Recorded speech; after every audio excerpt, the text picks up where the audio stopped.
तो हेलो मेरे दोस्तों, मैं आपके लिए कुछ चीज़ों मैं का और वीडियो लेके आशा करता हूँ वीडियो को पसंद आई हो। पसंद आए तो वीडियो को लाइक करना, वीडियो कमेंट करना, बाद में सब्सक्राइब करके वीडियो चले तभी सब्सक्राइब करना। फिर से बोलता वीडियो चले तभी सब्सक्राइब करना। तो स्टार्ट करते हैं वीडियो बिना किसी टाइम का। आज चीज़ों मैन चैप्टर 52। चैप्टर की स्टार्टिंग होती है और हम लोग दिखाया था टाइफून के जो चिथड़े विथड़े होते हैं उनको पब्लिक सेफ्टी साफ़ कर रही होती है। और हाँ, अगर यार तुम लोग इसी वीडियो पे आके सीधे गिरे हो तो यार तुम लोग क्या कर रहे हो। डिस्क्रिप्शन में लिंक है भाई पिछली वीडियो का और बाकी सारे चैप्टर का, तो जाओ उसे देखो। फिर इस पे आओगे तो भाई बहुत ही ज़्यादा मज़ा आएगा भाई, मोमेंट बन जाएगा। मोमेंट तो भाई बहुत अच्छी मांगा है, तो समझ रहे हो ना। तो आओ वहीं पे। तो चलो आगे बढ़ते हैं।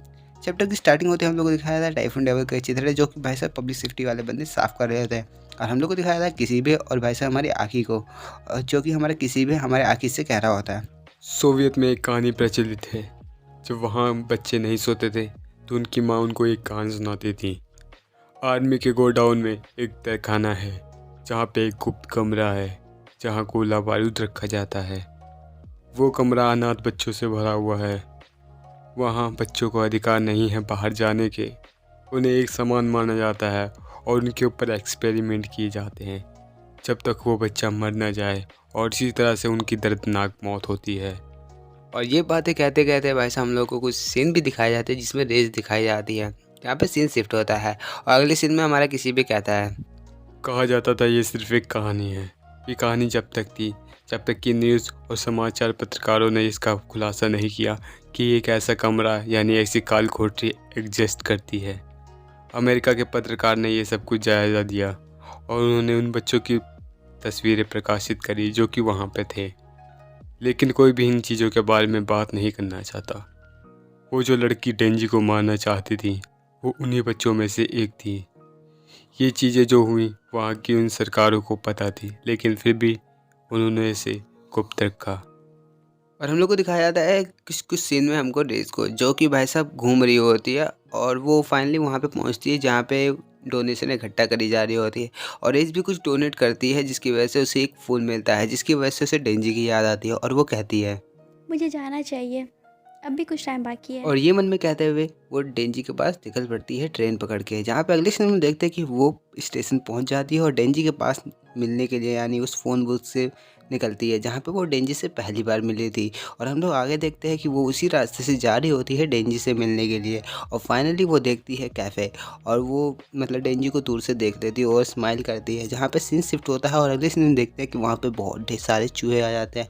और ये सब कुछ देखने के बाद रेस शॉक हो जाती है और वो डरने लगती है। जहाँ पे हम लोग को दिखाया जाता है कि बहुत ढेर सारे चूहों ने एक झुंड बना लिया होता है। सीन शिफ्ट होता है, अगले सीन में देखते हैं कि रेस ये सब कुछ देखने के बाद शॉक हो जाती है और जिसकी वजह से वो अपने पिन खींचने की कोशिश करती है और सोचती है कि अगर कोई ज़्यादा मुसीबत हुई तो मैं पिन खींच दूंगी।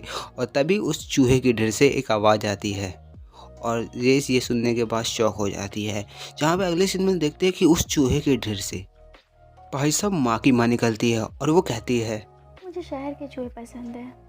ये सुनते ही भाई साहब रेस डर जाती है और उसके पसीने छूटने लगते हैं। जहाँ पे अगले सीन में दिखाया जाता है कि माँ की माँ उस चूहे को अपने पास लाती है और उसको देखते हुए कहती है मेरे दोस्त का भी खेत है, मैं हर पतझड़ उसके पास जाती हूँ उसकी मदद के लिए। चूहे फसलों को बर्बाद कर देते हैं, मिट्टी खोद के बर्फ ज़मीन को ढक दे, इससे पहले हमें उन्हें मारना पड़ता है। ये सब कुत्तों की मदद और ज़मीन खोद कर किया जाता है। मैं तुम्हें और बात बताती, पर ये सब देख के तुम समझ ही गई होगी रेस। माँ की इन बातों को सुनने के बाद रेस सोचती है कि मैं अपनी पिन खींच दूँ, लेकिन जैसे ही खींचने वाली होती है वैसे ही उसके हाथ पे कोई भाला मार देता है जिसकी वजह से उसका हाथ पूरी तरह से कट जाता है। जहाँ पे अगली सीन में देखते हैं कि माँ की उससे दूर खड़ी होती है और वो उससे कह रही होती है इसीलिए मुझे शहर के चूहे पसंद है। ये बातें माँ की कह रही होती है। जहाँ पे अगले सीन में हम लोग देखते हैं कि वो माँ के पीछे आ जाती है रेस और उसे मारने की कोशिश करती है एक नाइफ से। जहाँ पे सीन शिफ्ट होता है और अगले सीन में देखते हैं कि रेस के कोई भाला मार देता है जो कि उसकी छाती से होते हुए ज़मीन को टच कर देता है। और अगले सीन में दिखाया जाता है कि भाई साहब जो जिसने वो भाला मारा है भाई वो है हमारा एंजल डेवल, जो कि भाई साहब छत पे खड़ा हुआ होता है और हम लोग को दिखाया जाता है। यहाँ पे सीन शिफ्ट होता है और रेस फाइनली अपनी आखिरी सांसें ले रही होती है और वो अपनी पिन भी छोड़ देती है। अब समझ चुकी कि भाई उसका गेम बच चुका है। और हम लोग को दिखाया जाता है माँ की उसे बैठाती है और हम लोग को सीन शिफ्ट होता है और हम लोग को दिखाया जाता है रेस को जिसके मुंह से खून निकल रहा होता है और वो अपने मन में कह रही होती है सच में डेंजी, मुझे तो ये नहीं पता कि मैंने तुम्हें पहली मुलाकात में क्यों नहीं मारा। शायद ये सच है डेंजी, मैं कभी स्कूल नहीं गई, और यही कहते हुए रेज़ निकल लेती है। तो भाई तुम लोग इसकी बात का मतलब समझ ही गए होगे कि भाई साहब रेज़ भी पहली बार ही स्कूल गई थी, वो भी डेंजी के साथ। और तुम्हें किसी भी की बात से तो ये पता ही चल गया होगा कि भाई साहब जो रेज़ थी वो भाई एक क्या ही बोला जाए रसियन थी, इसलिए हम लोग को उसकी बातें भाई पूरी तरह से समझ नहीं आई थी। और तुम्हें रसियन का मतलब समझ ही आ गया होगा, 6000 वाली नहीं भाई, वो आइटम बॉम्ब वाली रसियन। तो भाई रेस उन्हीं में से थी। यहाँ पे सीन शिफ्ट होता है और अगले सीजन में देखते हैं कि माँ की माँ हमारे एंजल डेवल से कैरी होती है। मैंने तुम्हें आकी को साथ लाने कहा था।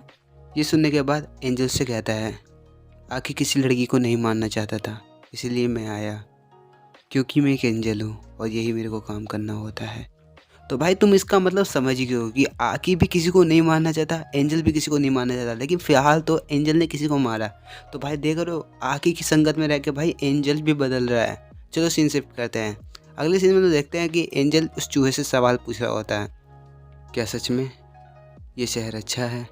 और दूसरी तरफ हमें दिखाया जाता है डेंजी को, जो कि भाई अभी भी रेस का इंतजार कर रहा होता है उसी कैफ़े में बैठे हुए गुलदस्ता लिए हुए। यहाँ पे सीन शिफ्ट होता है और अगले सीन में देखते हैं कि उस कैफ़े के मैनेजर को यानी उसके मालिक को वो कह रहा होता है डेंजी से, टाइम हो गया है डेंजी दुकान बंद करने का, अब रेस नहीं आएगी। दुनिया में और भी लड़कियां हैं, तुम उनसे कुछ बात कर सकते हो। और ये सुनते ही भाई साहब डेंजी उसकी बातों पे ध्यान नहीं देता। लेकिन तभी भाई साहब दरवाजे पे दस्तक होती है और डेंजी कहता है, आ गई माल आ गया। सीन शिफ्ट होता है और अगले सीन में देखते हैं कि वहाँ पे पावर आ गई होती है और वो कह रही होती है, तो पावर आ गई है। तालियां, मैंने तुम्हें तुम्हारे बदबू से ढूंढा। ये सब कुछ देखने के बाद डेंजी की खाली एक ही हालत होती है,